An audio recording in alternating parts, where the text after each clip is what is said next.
আগামী 7 জুলাই থেকে তোমাদের ক্লাস 9 এর ষান্মাসিক পরীক্ষা শুরু হচ্ছে। আমি জানি যারা অভিভাবক দেখছেন ভিডিওটা বা শিক্ষার্থী তোমরা যারা দেখছো তোমরা বেশ কনফিউজ যে 7 জুলাই তো পরীক্ষা হবে, কিন্তু কিভাবে হবে? আমাদের তো এখন পর্যন্ত ষান্মাসিক হয় নাই, বা পরীক্ষাটা যেইভাবেই হোক তোমরা তো জানতে পারবা। এই ভিডিওটাতেও মমিত ভাইয়ের কাছ থেকে এবং আমার কাছ থেকে তোমরা বিস্তারিত জানতে পারবা পরীক্ষাটা এক্স্যাক্টলি কোন ফরম্যাটে হবে এবং ওখানে কি কি আসবে। এই দুইটা জিনিস যদি জানো তাহলে তো হয়ে যাচ্ছে, তাই না? যে কি কি আসবে জেনে গেলাম, ওইভাবে পড়ে ফেলবা।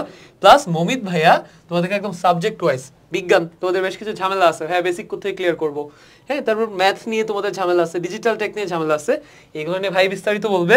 অ্যান্ড আমি হচ্ছে তোমাদেরকে এক্সাম নিয়ে বিস্তারিত বলবো আর কি। তো সবাইকে হালকা স্টাইলে স্বাগত। আমি একদম শুরুতে যদি যাই পরীক্ষা নিয়ে, ডিরেক্ট আমি পয়েন্টে চলে যাই, এখানে খুবই দ্রুত আগাবো।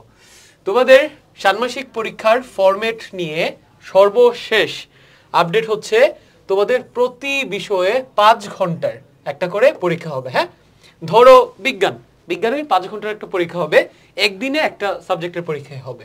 ওই 5 ঘন্টার মধ্যে তোমাদের 4 ঘন্টা হবে হচ্ছে কার্যক্রম ভিত্তিক মূল্যায়ন, আর 1 ঘন্টা হবে হচ্ছে একটা থিওরি পরীক্ষা।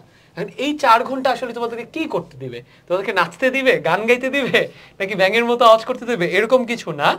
বেসিক্যালি সোজা বাংলা কথায় মাওসি থেকে স্পষ্ট বলা আছে, কার্যক্রম ভিত্তিক মূল্যায়নে মূল বইয়ে তোমাদের একক এবং দলগত কাজের যা যা আছে ওইগুলোর বাইরে কিছু দিতে পারবে না। তার মানে তোমরা যদি, এই যে ভাইয়া কিছুক্ষণ পর কথা বলবে, এই প্রত্যেকটা সাবজেক্টের পাতায় পাতায় যত একক কাজ দলগত কাজ আছে এগুলো যদি বুঝে বুঝে আগে থেকে রেডি করে ফেলো, ওই 4 ঘন্টায় ওইগুলাই তোমাদেরকে করতে দিবে। ধরো তোমাদের ক্লাসে 60 জন শিক্ষার্থী আসো, 60 জনকে দলে দলে ভাগ করে দিবে, 3 জন 2 জন কিংবা 5 জন করে। দেন তোমাদেরকে গ্রুপ ওয়াইজ বলে দিবে এই গ্রুপটা এই কাজটা করবে, ওই গ্রুপটা ওই কাজটা করবে, তোমাদেরকে টাইম দিবে 4 ঘন্টা কাজগুলো করো। যখন তোমার কাজগুলো কমপ্লিট হয়ে যাবে, যখন কাজ করতেছো তখন কিন্তু মূল্যায়ন হবে, টিচাররা কিন্তু ঘুরে ঘুরে দেখবে তোমরা ঠিকমতো কাজ করতেছো কিনা। ওইটা হয়ে গেলে দেন ফাইনালি কি টিচার ঘুরে ঘুরে ঘুরে প্রত্যেকটা দলে যে দেখবে কাজগুলো ঠিকমতো করছে কিনা। কথা বুঝছো? এখন তুমি এটা এক্সপেক্ট করতে পারো না কোনোভাবেই যে আমি আগে যেই চ্যাপ্টারগুলো ষান্মাসিকে আছে এইগুলোর একটা কাজও কমপ্লিট করে রাখলাম না, ওই দিন 4 ঘন্টায় গিয়ে সবগুলো কাজ কমপ্লিট করে ফেললাম। এটা কিন্তু পসিবল না। কথা বুঝছো? আগে থেকেই তোমাকে সবগুলা সাবজেক্টের এবং চ্যাপ্টারের কাজ শেষ করে রাখতে হবে। এন্ড তোমরা এই যে আমাদের এই প্রস্তুতি ব্যাচ সম্পর্কে জানো, এইখানে প্রত্যেকটা সাবজেক্টের প্রত্যেকটা চ্যাপ্টারের কনসেপ্ট ক্লিয়ার করে সবগুলো একক কাজ দলগত কাজ লাইভ ক্লাসে এবং রেকর্ডেড ক্লাসে সমাধান করাই দেওয়া হচ্ছে, এবং সমাধানগুলোকে নোটস আকারে কিন্তু এখানে ম্যাটেরিয়ালস আকারে অ্যাড করা আছে। তো এই হচ্ছে এই 4 ঘন্টার কার্যক্রম ভিত্তিক মূল্যায়নের প্ল্যান। বাকি 1 ঘন্টায় কি হবে আমি কিছুক্ষণ পরে যাব, দেন পরীক্ষায় এক্স্যাক্টলি কি আসবে এগুলো আমি পরে যাব, মমিত ভাইয়ের সাথে কথা বলি। ভাই হচ্ছে সাবজেক্ট ওয়াইজ একদম বিস্তারিত বলবে আর কি। আচ্ছা, আমি তোমাকে সাবজেক্ট ওয়াইজ আইডিয়া দিই, সাইড তো তোমাকে আইডিয়া দিল যে এক্স্যাক্টলি পরীক্ষাটা কিভাবে হবে, but there is a big catch here. ক্যাচটা হচ্ছে মাথায় রেখো, এটা প্রথমবার কিন্তু তোমার সাথেও যেমন তুমি যেমন ফার্স্ট টাইম এক্সাম দিচ্ছ এই সিস্টেমে, তোমার টিচারও ফার্স্ট টাইম এই সিস্টেমে এক্সাম নিচ্ছেন। So there will be lot of mishaps, এবং দিন শেষে যেটা হয় যখন একটা সিস্টেমের মধ্যে দেয়ার আর প্রবলেম্যাটিক সিনারিওজ অথবা যেখানে সুযোগ আছে ভুল হওয়ার, মানুষজন সবসময় ওই জায়গাটাতে তখন ফোকাস করে যেখানে অবজেক্টিভ ভাবে তোমাকে আসলে কি করা পসিবল, তোমাকে আসলে সামহাও মূল্যায়ন করা সম্ভব। সো মনে করো 4 ঘন্টার 1 ঘন্টার পরীক্ষা হলো, দিন শেষে দেখা যাবে 1 ঘন্টার যে থিওরি এক্সামটা আছে it will be more important, because এখানে তোমাকে অবজেক্টিভলি আলাদাভাবে কি করা যাচ্ছে, অ্যাসেস করা যাচ্ছে। তো সাপোজ এখানে তুমি গ্রুপ ওয়ার্ক করলা, গ্রুপ ওয়ার্কে তো এক একটা গ্রুপকে এক একভাবে মার্কস দেওয়া হলো, বাট তুমি ইন্ডিভিজুয়ালি আসলে কতটুকু পারো, ওই গ্রুপে হয়তো বা বাকিরা কাজ করে না, তুমি একা কাজ করেছো, এই সবগুলো জিনিসের মধ্যে দেখা যাবে দিন শেষে মার্কিংটা সবচেয়ে বেশি হচ্ছে ইম্পর্টেন্ট হয়ে যাবে 1 ঘন্টা পরীক্ষা। এটা আমার আইডিয়া, আমি বলছি নিয়ন্ত্রণ কম থাকবে, স্বাভাবিক, এটা খুবই কম থাকবে। সো আমি বলছি না যে এটা ইম্পর্টেন্ট না, বা আমি জানিও না কি হবে, বিকজ আমি যখন হচ্ছে যে চিন্তা করি যে 4 ঘন্টা এক্স্যাক্টলি কি করাবে, এটা আসলে একটা খুবই কনফিউজিং জিনিস, বিকজ বলা হচ্ছে বই থেকে দলগত একক কাজগুলো করানো হবে, বাট দেন এগেন মনে করো যদি আইসিটির কথা আমি বলি, জাস্ট একটা এক্সাম্পল দিই, আইসিটিতে মনে করো চ্যাপ্টার 1 এ তুমি যদি চ্যাপ্টার 1টা দেখে থাকো সাইড, এখানে কিন্তু ভালো ভালো জিনিস আছে, যেমন একটা বলা হচ্ছে ভয়েস কমান্ড দিয়ে কাজ করো। হ্যাঁ, ভয়েস কমান্ড দিয়ে হচ্ছে যে তোমার এন্টায়ার হচ্ছে লেখাটা লিখতে হবে, আরেকটা হচ্ছে এক্সেল। এখন মনে করো চ্যাপ্টার 1 এ যদি আমি বলি, চ্যাপ্টার 1 এ এক্সেল এর কাজ আছে। অনেক স্কুল আছে যেখানে অবশ্যই তুমি 60 জনকে বসায় একসাথে, সম্ভব না তো, কারণ 60টা কম্পিউটার নাই, রাইট? এন্ড দ্যাটস ওকে, মানে এটা খুবই স্বাভাবিক, আমাদের দেশের কনটেক্সটে 60টা কম্পিউটার অনেক ভালো ভালো স্কুলেই নাই। সেখানে তোমাকে 60 জনকে বসায় এক্সেলটা অন করে দিয়ে তোমাকে যদি একটা এক্সাম দিতে বলে, আমার মনে হয় না আসলে সেটা পসিবল। তো তখন তোমার এক্সামটা কিভাবে হবে? চ্যাপ্টার 1 তুমি যদি খেয়াল করো, এবং এই জন্য আমি মানে সাবজেক্ট ওয়াইজ যাবো, চ্যাপ্টার 1 খেয়াল করে যদি তুমি দেখো তাহলে সেখানে এই এক্সেল বাদেও বা এই ওয়ার্ডের হচ্ছে যে তোমার মাইক্রোসফট ওয়ার্ড বাদেও আরো কিছু ছোট ছোট কোয়েশ্চেন আছে, যেমন সাংবাদিকতার জন্য তোমার কয়টি ক আছে, যেমন 6টি ক লাগবে। এই যে সাংবাদিকতার 6টি ক, এটা তুমি সুন্দর করে লেখো, কারণ এটা তোমাকে আমি মুখস্থ জিজ্ঞেস করতে পারবো, খাতায় তোমাকে লিখে আমি এটা বেসিক্যালি এখানে কাজে লাগবে এক্স্যাক্টলি থিওরি থিওরি এক্সামে। তারপর মনে করো যে তোমার হচ্ছে যে ইভেন এক্সেলও যদি তোমাকে কোয়েশ্চেন করা হয়, অথবা তার স্কুলে কম্পিউটার নাই, তোমাকে হয়তো বলবে যে এক্সেলে আমি এরকম একটা জিনিস বানাবো, কমান্ডটা কি হবে, ফাংশনটা কি হবে। ইন দ্যাট পার্টিকুলার কেস তোমাকে কিন্তু অবজেক্টিভ ভাবে চাইলে এই 1 ঘন্টার পরীক্ষা 4 ঘন্টার পরীক্ষা তোমাকে কিন্তু অ্যাসেস করা যাবে। What I try to mean is দিন শেষে এই থিওরিতে ফোকাস করা হ্যাঁ থিওরিতে ফোকাস করা লাগবে, এক্সেল দিয়ে কি করে কি করা যায়, কিভাবে করা যায়, কাজ হয়তো দেখবে না বাট জানতে চাইবে সফটওয়্যারটা আসলে কি। এক্স্যাক্টলি, কারণ তুমি হয়তো ডিটেইল দেখাইতে পারবা না, বাট অবশ্যই তুমি দেখাইতে তখনই পারো যখন তুমি এক্সেলের প্র্যাকটিসটা করে আসছো। এর মানে হচ্ছে তুমি আসলে কোনো কিছু ফাঁকি দিতে পারবা না।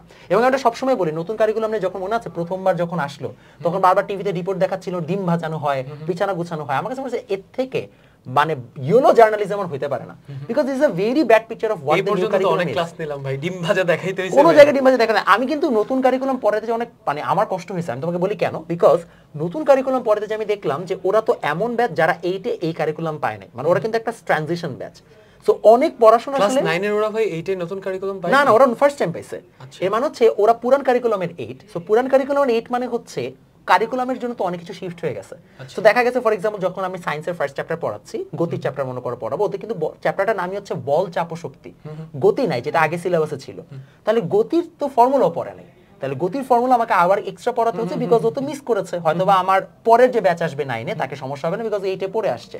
এর মানে হচ্ছে ওর কিন্তু বেসিক গড়ার জন্য আমাকে এক্সট্রা ইনফরমেশন দিতে হয়েছে, গতি ঠিক মতো ওর বইয়ের সাবজেক্ট সবকিছু পড়াতে হয়েছে। পড়ানোর পরে আবার অবশ্যই একটু তো কঠিন ম্যাথ দেখাইতে হবে, কারণ ওকে অ্যাসেস করবে কিভাবে টিচার। এই যে 1 ঘন্টা তো দিবে একটা কঠিন ম্যাথ, তখন তো ঝামেলা করে বলবে যাচ্ছে ঠিক আছে আমি তো তোমরা তো করেছো যে এখান থেকে উপরে মারলে কি হয়, না আমি 10 মিটার উপরে থেকে হচ্ছে যে একটা বল ছুঁড়ে মারবো, তখন কি হবে। এই টাইপের কঠিন ম্যাথগুলো তখন করাতে হচ্ছে। What I try to mean is দিন শেষে পড়াশোনাটা আগের পড়াশোনাই আছে, বিজ্ঞান বলো গণিত বলো আইসিটি বলো, আমরা আগে যা পড়তাম সেই কনসেপ্ট বোঝা, থিওরিটা হয়তো এখন 2টা ম্যাথ কম 2টা ম্যাথ বেশি, আমি তো গণিত পড়াচ্ছি আসলে 2টা ম্যাথ কম 2টা ম্যাথ বেশি এই হতে পারে, বাট দিন শেষে কনসেপ্ট তোমাকে আগের মতোই সবকিছু। এবং সেই দলগত কাজে তোমার এই যে 1 ঘন্টার জন্য যে থিওরি প্রিপারেশন, এটাই তোমাকে আসলে এখানে যে হেল্প করবে। যে দেখবা যে থিওরি ভালো পারে ও দলগত কাজে সবার থেকে আগে আছে। এটা হচ্ছে আমার আইডিয়া। এখন সাহিত্য বলো পরীক্ষা আসলে কি আসবে, দেন আমি সাবজেক্ট ওয়াইজ যাব। তো হচ্ছে পরীক্ষায় কি আসবে আমি যদি বলি, তোমরা নিশ্চয়ই এতক্ষণ বুঝে গেছো যে বেশি ফোকাস করতে হবে কোথায়। এই থিওরি যে এক্সামটা, এখানে তুমি যে খাতাটাতে লিখবা ওখানে তোমার নাম লেখা থাকবে। ওই একটা খাতা দেখেই টিচার বুঝে যাবে যে সে যে থিওরিতে ভালো করে নাই, ধরো বিজ্ঞানের কথা চিন্তা করো, যে এই থিওরিতে ভালো করে নাই সে ব্যবহারিকে কেমনে ভালো করবে পসিবল। সো এইখানে এক্স্যাক্টলি কি আসবে, তোমাকে বেসিক জিনিস বলি। ম্যাথ পড়তেছো, ম্যাথে তুমি দেখো অনুশীলনী আছে, তার আগে কি থিওরি পার্ট আছে। থিওরি পার্টে যে একক কাজ দলগত কাজ বা চার্টগুলো আছে এগুলো সলভ করে ফেলো, এগুলা থেকেই দিবে। অনুশীলনীর যে ম্যাথগুলো আছে এগুলো খুব ভালো করে, এরকম ভালো কোনো একটা কোর্স থেকে এখানে সব ক্লাস টাস আছে, এখান থেকে তুমি ভালো মতো বুঝা সলভ করে ফেলো। যদি অন্যান্য সাবজেক্টের কথা বলি, মূল বইয়ে তোমাকে যে প্রবলেমগুলো সলভ করতে দিচ্ছে ওইগুলা যদি খুব ভালো করে ফেলো, মাউসি থেকে স্পষ্ট নির্দেশনা দেওয়া আছে যে মূল বইয়ের বাইরে কোনো কোশ্চেন করতে পারবে না। ঠিক আছে, তাহলে একটা জিনিস আমরা ফোকাস করবো এক্সামে কমন পাওয়ার জন্য, কি মূল বই। ঠিক আছে, আর 2 নাম্বার জিনিস হচ্ছে ভাই দিন শেষে এখানে মাউসি আইসা তোমার স্কুলে বসে থাকবে না, বুঝছো? স্কুলে তোমার সবকিছু মার্কিং করবে তোমার টিচার তোমাকে সবকিছু অ্যাসাইন করবে। সো সেকেন্ড তুমি ফলো করবে হচ্ছে তোমার টিচারকে। এখানে তোমার টিচার হচ্ছে তোমার সবকিছু মূল বইয়ের পর। ঠিক আছে, টিচার যা পড়াবে মূল বইয়ের ভেতর থেকেই পড়াবে, বাট মূল বইয়ের সবকিছু আবার টিচার দিবে না। মূল বইয়ের ভেতর থেকে, মূল বই যদি 10টা জিনিস থাকে ওখানকার 6 থেকে 7টা জিনিস টিচার ফোকাস করবে। সো টিচারের পালস বুঝতে শেখো। ধরো তোমাকে অনুক্রম ধারা পড়াচ্ছে, হোল চ্যাপ্টারটা থেকে যদিও বলা আছে কোশ্চেন করে, বাট টিচার কিন্তু সব জায়গা থেকে কোশ্চেন করবে না, স্পেসিফিক কিছু জায়গা থেকে কোশ্চেন করবে। সো টিচার ক্লাসে কি পড়াচ্ছে, কি সাজেশন দিচ্ছে, এটা বোঝার চেষ্টা করো। এইভাবে করে মূল বই এবং টিচার যদি কম্বাইন করো, তোমরা এই থিওরি এক্সাম বলো অ্যান্ড কার্যক্রম ভিত্তিক মূল্যায়ন, ওখানে তোমরা 100% কমন পাবা। তো এই তো এখন মমিত ভাই তোমাদেরকে একদম সাবজেক্ট ওয়াইজ ডিটেইলস বলবো, বিজ্ঞান কেমনে পড়বে, গণিত কেমনে পড়বে। ডিটেইল বলার আগে একটা জিনিস আমি বলে রাখি, আই নো যখন নতুন কারিকুলাম আসছে we are very excited, because first time হচ্ছে যে কোচিং ব্যবসার সাথে একটা মানে বেশ বড় কুঠারাঘাত দেওয়া হবে কোচিং ব্যবসায়, এরকম একটা ভাবসাব ছিল। I am very sad to say, আমি জানি হচ্ছে যে আমরা ব্লুম করতে, হ্যাঁ মানে I am really sad to say যে যদিও আমরা এখানে of course we are also like business platform, আমরা এখানে গাইডলাইন দিচ্ছি, এটা আর একটা অন্যতম বড় কারণ যেন তোমরা এই কোর্সটা দেখো এবং তোমরা কিনো। হ্যাঁ, আই আন্ডারস্ট্যান্ড, আমরা এই জিনিসগুলো বুঝি। এবং আমার কাছে এটা বলতে খুব স্যাড লাগছে, আগে যদি 100 জন স্টুডেন্টের মধ্যে 90 জন মানে 80 জন পড়তো, এখন 100 জনের মধ্যে 99 জনের হচ্ছে কোথাও না কোথাও পড়া লাগতেছে। এবং সেটা এতদিন বুঝে নাই, কারণ এক্সেল কে শেখাবে। মানে আমি তোমাকে অনেস্টলি বলি, অফলাইনে আমার তো আসলে অফলাইনে একটা ভালো রিচ আছে। অফলাইনে 3 মাস, মনে করো জানুয়ারি ফেব্রুয়ারি মার্চ পর্যন্ত কোনো স্টুডেন্ট হচ্ছে মানে অফলাইনে পড়ছিল না, কিছু করছিল না। এপ্রিল মাস থেকে হঠাৎ করে প্রচুর সবাই ফোন যে তাড়াতাড়ি মমিত ভাই একটা ব্যাচ শুরু করেন, এটা করেন সেটা করেন। কারণ হঠাৎ করে গার্ডিয়ানরা বুঝলো যে আচ্ছা যেরকম ভাবে টিভিতে দেখাইছে ডিম ভাজতেও আসলে ডিম ভাজা তো আসলে কারিকুলামের কাহিনী শেখাচ্ছে Excel Google search, but at least 9 এর না, হয়তো বা 6 7 এ ডিম ভাজা শিখাইছে, বাট 9 এর না। তাহলে এই জায়গাটাই সমস্যা যে আসলে তোমাদের কোনো না কোনো হেল্প লাগবে। আমার প্রথম সাজেশন হবে হালকেনস্টাইনেরটাই কিনতে হবে এমন না, আমি এটা সব সময় বলি, তোমার যেখানে ভালো লাগে গেট হেল্প। একটা ভালো পেইড কোর্স নাও, বিকজ নতুন কারিকুলামের ফ্রি জিনিসপত্র ইউটিউবে নাই যে তুমি দেখে দেখে শিখবা। Don't depend on your school. হ্যাঁ, এবং স্কুলের একা ডিপেন্ড করো না। অফকোর্স আমি বলছি না যে স্কুল তোমাকে ইনাফ পড়ায় না, বাট আসলে সায়েন্স জিনিসটাই কঠিন, যে হচ্ছে যে সবাই হিমশিম খাচ্ছে, সবাই তো প্রথমবার যারা পড়াচ্ছে তারাও প্রথমবারই নতুন কারিকুলামে আসছে। সো সবাই এখানে হিমশিম খাচ্ছে, try to get a help. সেটা এই কোর্স হোক অন্য কোর্স হোক, আমরা চেষ্টা করেছি আমাদের পক্ষ থেকে কোর্সের সর্বোচ্চটা দিতে। তুমি অন্য কোনো জায়গায় ভালো লাগে ওইখান থেকেও শিখতে পারো, নো প্রবলেম। বাট স্কুলে রেগুলার যাওয়া লাগবে, বাট স্কুল থেকে সবকিছু তুমি পাবা না। স্কুল থেকে তুমি এটা তোমার প্রথম কথা। এখন আসো বিজ্ঞানে কি কি পড়বা। বিজ্ঞানে মনে করো তুমি যদি হিসাব করে দেখো, জেনারেলি আমি যেটা বুঝতে পারছি, ষান্মাসিক পরীক্ষায় চ্যাপ্টার 1 থাকবে, চ্যাপ্টার 2 থাকবে, 3টা আমার মনে হয় না দিবে ফিজিক্সের, চ্যাপ্টার 4 থাকবে, 5 থাকবে, 6 অনেক জায়গায় দিয়ে দিয়েছে, এবং বায়োলজির ক্ষেত্রে 8 9 এই হচ্ছে চ্যাপ্টারগুলো বেশি বেশি থাকবে, এগুলোর মধ্যে ঘোরাফেরা করছে। এখন এই চ্যাপ্টারগুলোর মধ্যে কি করবা? চ্যাপ্টার 1 এ তোমাকে যদি আমি স্পেসিফিক্যালি বলি, এটার জন্য তোমার গতি কনসেপ্টটুকু আলাদা করে এক্সট্রা পড়তে হবে। যেমন আমরা যখন পড়েছি, আমরা কিন্তু গতি এখানে কভার করেছি, তারপরে যে আমরা বাকিগুলো কভার করেছি, সো গতি পার্টটুকু এক্সট্রা কভার করবা। দেন চ্যাপ্টার 2 এর ক্ষেত্রে তোমার বইয়ে যা আছে দ্যাট ইজ ইনাফ, এর বাইরে কিছু লাগবে না। চ্যাপ্টার 2 এর জন্য তুমি এতটুকু পড়লেই হবে। এখন তুমি ম্যাথ কোথায় প্র্যাকটিস করবা? ম্যাথ প্র্যাকটিস করার জন্য তোমাকে একটা ভালো সাজেশন আমি দেই, সেটা হচ্ছে যে পুরান বইয়ের যে ম্যাথগুলো আছে ওগুলো তুমি করতে পারো। আমাদের নতুন বইয়ে ইনাফ ম্যাথ আছে, true, conceptually it's a rich book, but কিছু কিছু জায়গায় ম্যাথে হচ্ছে যে প্র্যাকটিসটা অনেক কম, প্র্যাকটিস প্রবলেম অনেক কম। হ্যাঁ, এটার জন্য তোমাকে আসলে হচ্ছে পুরান কিছু বই থেকে তুমি চাইলে প্র্যাকটিস প্রবলেমগুলো নিয়ে নিতে পারো। বাট এটা কিন্তু আগে এই বইটা শেষ করে যদি সময় পাও তো অবশ্যই, মানে এইটা তো কনসেপ্ট শেষ করতেই হবে, এটা শেষ করে সময় পাইলে। এবং মজার বিষয় এমন না যে পুরান, এটাও তোমাদেরকে ভুল বোঝায় অনেকে যে পুরান বই নতুন বই মনে অনেক আকাশ পাতাল পার্থক্য, কোনো পার্থক্য নাই, বেসিক কনসেপ্টস সব হুবহু সেম। ইভেন আমি তোকে বলতে পারবো কেমিস্ট্রি যে পার্টটুকু আছে, যেমন 4 5 6 কেমিস্ট্রি পার্ট, এটা আগের বইয়ের এখানে লিটারালি ভাষাটাও সেম। হ্যাঁ, জাস্ট চ্যাপ্টার কমন, ভাষাটাও সেম, ঠিক আছে, মানে এখানে কোনো চেঞ্জ নাই। সো খামাক হচ্ছে এটা নিয়ে টেনশন করার কারণ নাই। 8 আর 9 যে বায়োলজি পার্টটা হচ্ছে আমার ছোট বোন দেখে, বুঝছো, ও মেডিকেলের, ও আমাকে যেটা বললো যে ভাইয়া বায়োলজি পার্টটার মধ্যেও যথেষ্ট রিচ কন্টেন্ট আছে, এটার জন্য আসলে হচ্ছে যে ভালোভাবে না বুঝলে সমস্যা। সো 8 9 এই চ্যাপ্টার দুইটা অফকোর্স বই থেকে পড়ো, বাট আমি তোমাকে আগেই বলে রাখছি বইয়ের কিছু জিনিসপত্র মিসিং আছে। ওই মিসিং জিনিসপত্রগুলোর জন্য ইউ নিড হেল্প। এখন কোথা থেকে হেল্প নিও তুমি দেখো। এই হচ্ছে তোমার বিজ্ঞানের পার্টস। বিজ্ঞানের জন্য কি করব? এক্সট্রা প্র্যাকটিস প্রবলেমগুলো করতে হবে এবং খুব ভালোভাবে থিওরিটা বুঝবা, খুব ভালোভাবে থিওরি বোঝার চেষ্টা করবা। গণিতের জন্য কি করবা? গণিতে বেশিরভাগ স্কুলে আমি যেটা দেখেছি 1 2 3 4 5 এই 5টা হচ্ছে তোমার চ্যাপ্টার থাকতে পারে। বেশিরভাগ কোন জায়গাতে ত্রিকোণমিতি ইনক্লুড করছে, কোন জায়গায় ত্রিকোণমিতি পরিসংখ্যানে, কোন জায়গায় ত্রিকোণমিতি এক্সট্রা ইনক্লুড করেছে। যদি সেটা করে থাকে, তোমার কাজ কি হবে? ম্যাথের বইটা আমার কাছে বেস্ট লাগছে ওদের কারিকুলামের, বিকজ ম্যাথ বইয়ের মধ্যে লিটারালি হচ্ছে যে অ্যাকচুয়ালি অনেক ভালো থিওরি বোঝানো আছে, খুবই রিগোরাসলি একটা থিওরি বোঝাচ্ছে, ওটা রিলেটেড প্র্যাকটিস এবং প্র্যাকটিস প্রবলেম, মানে মনে করো লগ পড়ানোর সময় যে ডেসিবেলে লগ লাগে, এটা কিন্তু আমরা পড়ি নাই, আমরা কিন্তু এটা পরে অ্যাপ্লিকেশনে ফোকাস করা হচ্ছে। এটা খুব ভালো একটা জিনিস। তো তোমাদের আমার কাছে মনে হয় ম্যাথের থিওরি পার্টটা তোমাদের অসাধারণ পড়িয়েছে। তুমি যদি তোমাদের স্কুলে ঠিকমতো পড়ায় তাহলে ইনাফ, বাট অনুশীলনীতে অনেক ম্যাথ সরাই দিছে। এখন তুমি প্র্যাকটিস কিভাবে করবা? প্রতিটা টাইপ থেকে একটা করে দিছে আসলে। হ্যাঁ, এটা ভালো, ঠিক আছে, বিকজ অ্যাপ্লিকেশনটা বেশি দরকার। বাট যদি আমি 1 ঘন্টার পরীক্ষায় যাই, we need to think about the exam strategy. এটার জন্য পুরান বইগুলো চাইলে ফলো করতে পারো, আমি কখনো রেকমেন্ড করব না, বিকজ পুরান বই থেকে কতটুকু পড়তে হবে এটা বের করা কঠিন একটা জিনিস। আগে তুমি তোমার বইটা শেষ করো, যদি সময় পাও। অফকোর্স একজন এক্সপার্ট মেন্টরের কাছে, that's why mean mentor, because তুমি যদি সাইদকে জিজ্ঞেস করো, সাইদ বলতে পারবে যে বাবা তুমি যদি পুরান বই সলভ করতে চাও, চ্যাপ্টার 2 এর কনফিউজড হয়ে যাবে। হ্যাঁ, চ্যাপ্টার 2 এর হচ্ছে তোমার জেনারেল, এবং মজা আছে কারণ কি দেখো জানো, আমাদের হচ্ছে ওদের যে চ্যাপ্টার 3টা পড়ায়, এটা কিন্তু হায়ার ম্যাথের একটা পোরশন, জেনারেল ম্যাথের একটা পোরশন। সো এটা তুমি জানি, ও তো জানে না, এখন ও তো পুরান বই খুলে পাগল হয়ে যাবে। সো এটার জন্যই হচ্ছে you need a mentor, at least যার কাছে তুমি জানতে পারবা, সেটা যে মেন্টরই হোক। আমার কাছে সাহিত্য খুব ভালো লাগে, বাকিটা তুমি জানো। এই হচ্ছে যে গণিতের পার্ট। এখন গণিত পার্টটুকু শেষ হয়ে গেলে আইসিটিটা আমার কাছে মনে হয়েছে দিস ইজ সামথিং যেটা প্র্যাকটিক্যালি দেখা উচিত, প্র্যাকটিক্যালি স্কুলে দেখাবে না ওদেরকে, সম্ভব না। আমি 60টা কম্পিউটার পাবো না।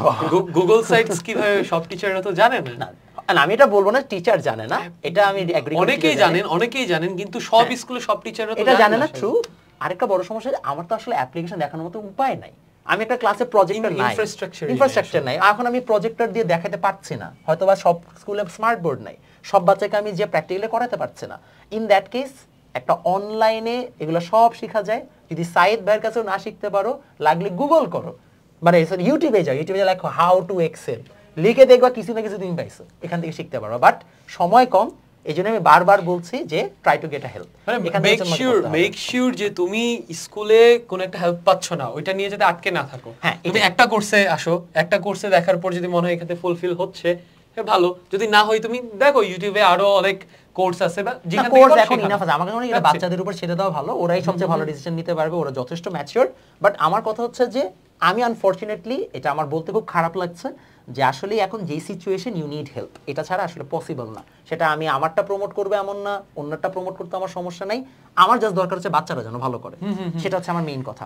সো এই হচ্ছে তোমাদের অবস্থা। আমি একদম সাবজেক্ট ওয়াইজ গেলাম, যেন হচ্ছে তোমরা একদম চ্যাপ্টার ওয়াইজ বুঝাই দিলাম যে কোন চ্যাপ্টারে কি কি করতে হবে। একটু চেষ্টা করো হচ্ছে যে বইটাকে আগে ভালোভাবে শেষ করতে, দেন বাকি সবকিছু।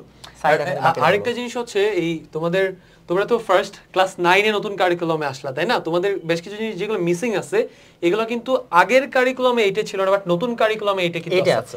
যেমন গতি আগের কারিকুলামে এইটা ছিল না অত ডিটেইলস, বাট নতুন কারিকুলামে 9 এর বল কাজ এগুলো বোঝার জন্য গতির যে বেসিকটা দরকার, এটা আবার নতুন কারিকুলামের এইটা আছে। তো তোমরা চাইলে একটু ব্যাকে গিয়ে নতুন কারিকুলামের 8 এর ক্লাস দেখতে পারো। তো এটা আমাদের চ্যানেলে ক্লাস 8 এর ক্লাস রেকর্ড করা শুরু হয়েছে, এখান থেকে দেখতে পারো, বা যেখান থেকে পারো দেখানো।